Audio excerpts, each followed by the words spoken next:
Hi everyone, and welcome to the first AdEspresso Office Hours. Thank you for joining us today. So this is a new format for AdEspresso. We're going to be doing some live calls probably every 2 weeks.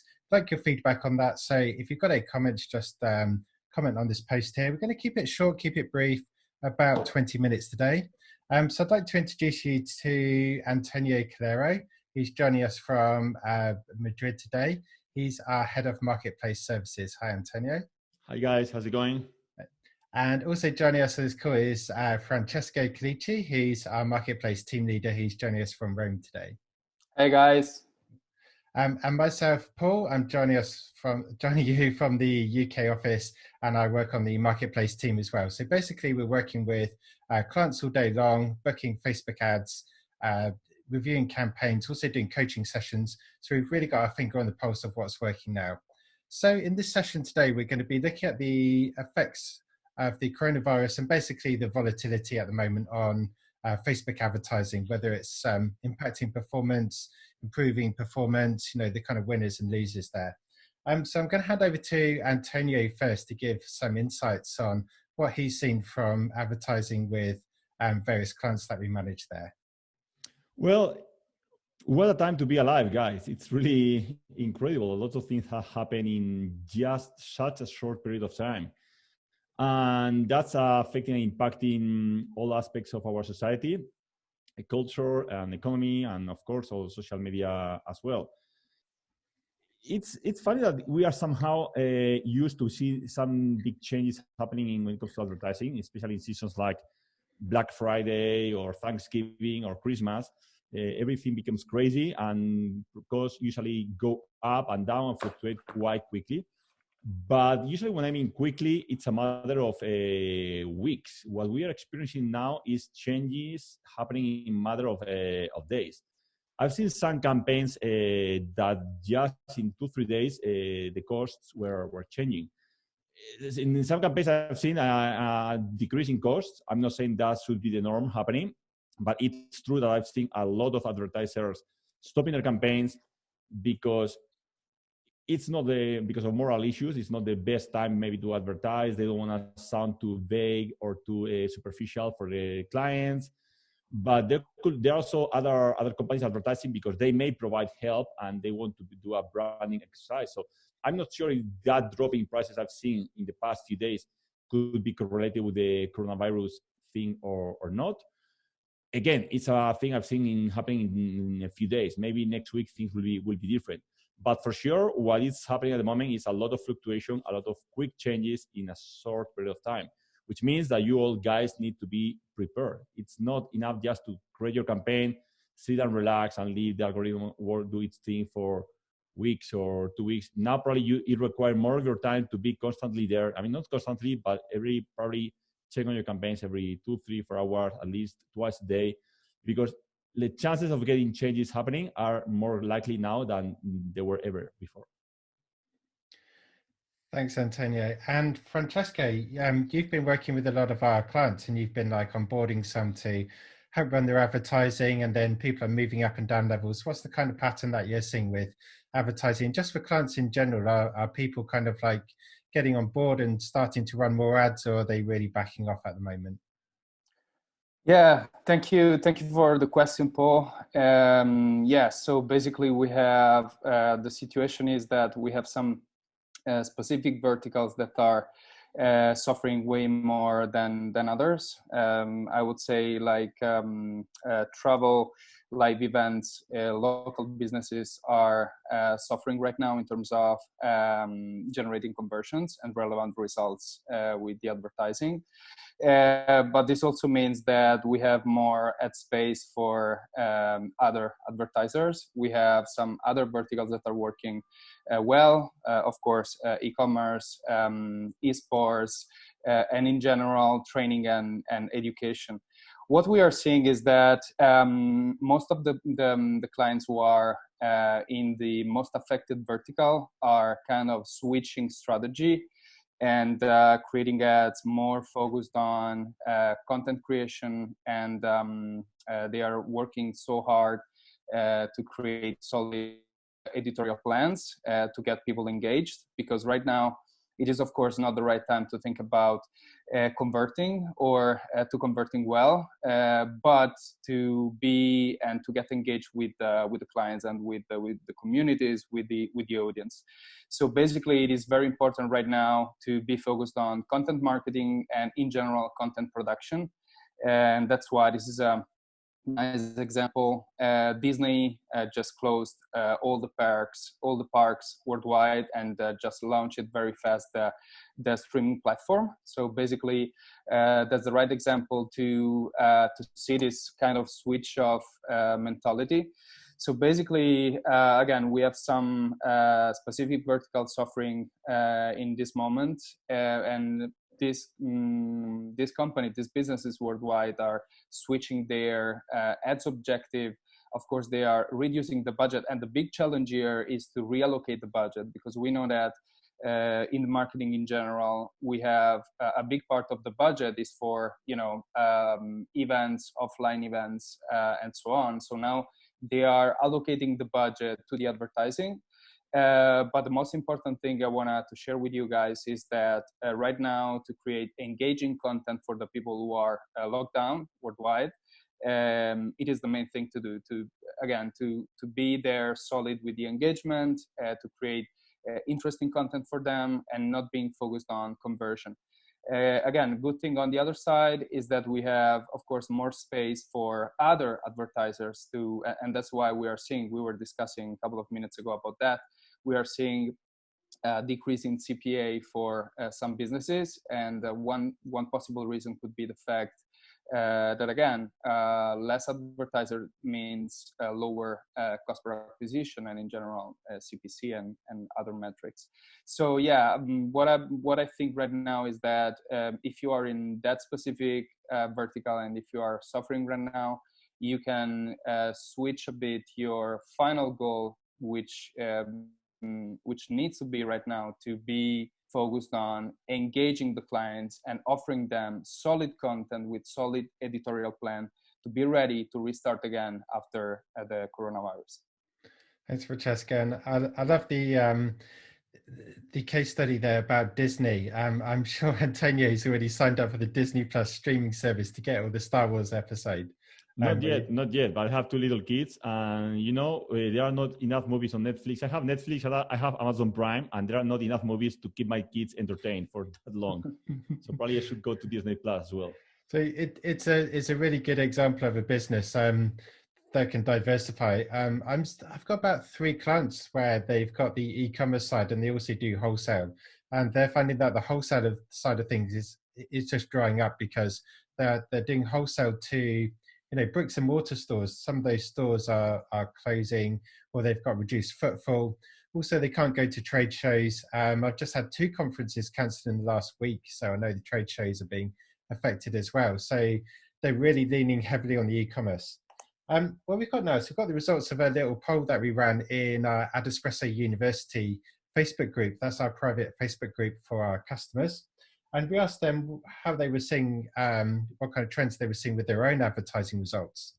And we found that the largest trend that we saw, this was 20 responses, is that they're finding either their business, or if they're an agency, their clients pausing. So there's definitely, it's lower ad spend from some businesses there on Facebook, or just no ad spend. As you said, Francesca, it's probably increasing more capacity for the rest of us with some cheaper pricing. So that was the main trend. The next one, though, so flipping it around 180, is that 16 respondents found a lower cost per click or lower cost per acquisition. So that'd be like a lead or sale. So that's encouraging. The businesses that can carry on advertising are doing well. 10 people said that they were seeing a higher CPC, cost per click, or higher cost per acquisition, and 4 the same as usual.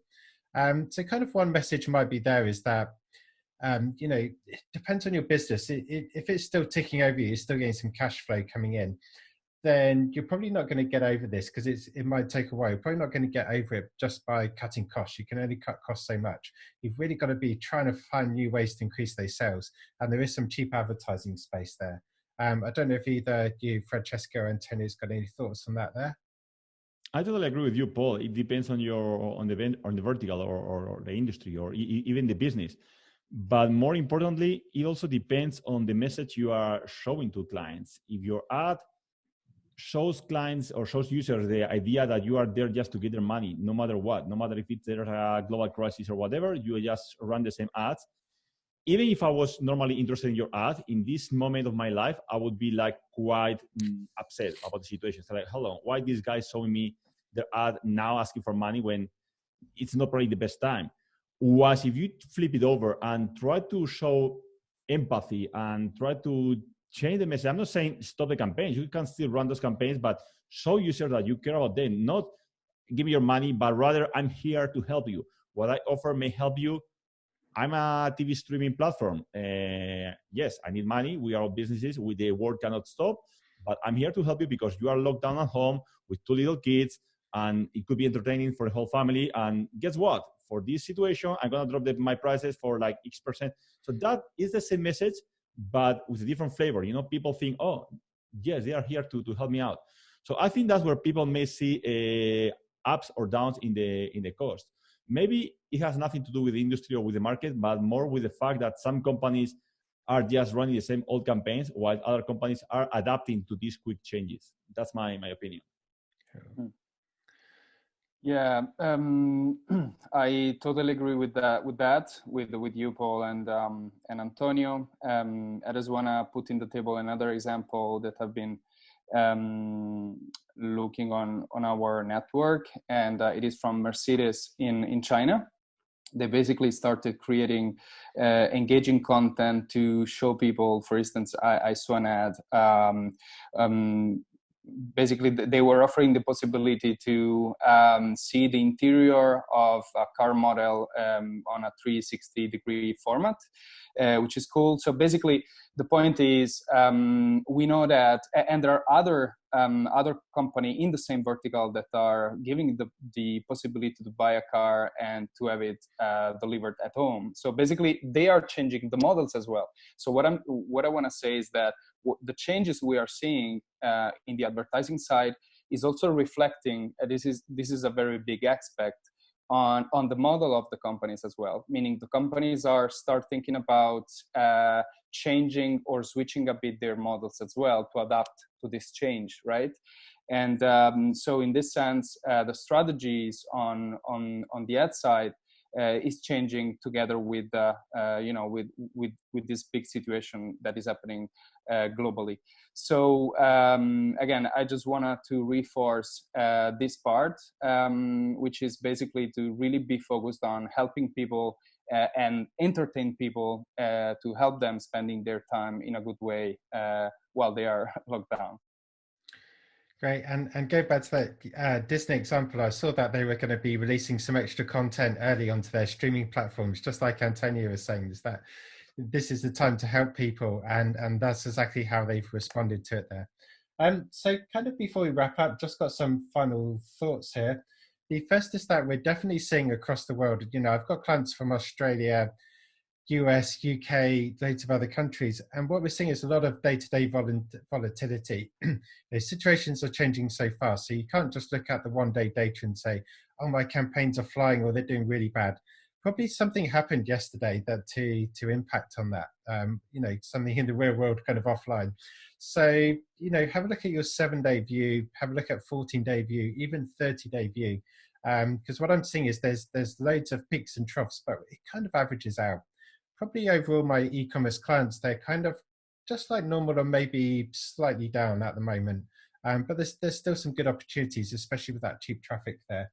Another point that I've been seeing when I've been speaking to our clients in the AdEspresso University group is that diversity really helps. Either like we saw with, like, you know, Mercedes, can they go and deliver? With Disney, have they got some streaming products? Or like with some of our ad agencies, if they've just got one type of client, like if they just work in the travel vertical, they're going to be very, very quiet at the moment, or music events. But if you've got clients that are doing, maybe you've got a couple of clients doing e-commerce, a couple doing travel, a couple doing online courses, you know, a couple doing insurance, the chances are that's going to even it out. So just something to think about there for the long term is having that diversity really helps. Again, sorry, if you're in the travel industry and your goal is to sell trips at the moment, it's going to be hard or impossible. But if you adapt to change and change your campaigns from I'm going to sell into branding campaigns, because eventually this thing will stop in a few weeks or months, or hopefully the sooner the better. But eventually people will go back to normal lives. And if you are smart enough to create some branding campaigns, branding is something that people are not doing so much in social media. They are so focused on getting conversions. And sometimes branding works very well. If for the next 3, 4, 5 weeks, whatever this lasts, you are seeing ads about, I don't know, the Canary Islands, for instance.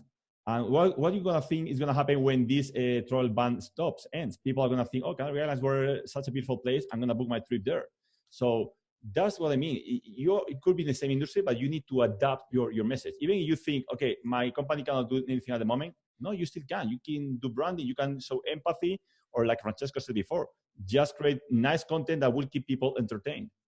Yeah, I just wanted to add something very quick, Paul, concerning the agencies. I think that the educational part of the agencies needs to be there right now and needs to be strong. I mean, to educate their clients that in the 90% of the cases, they are scared about the situation.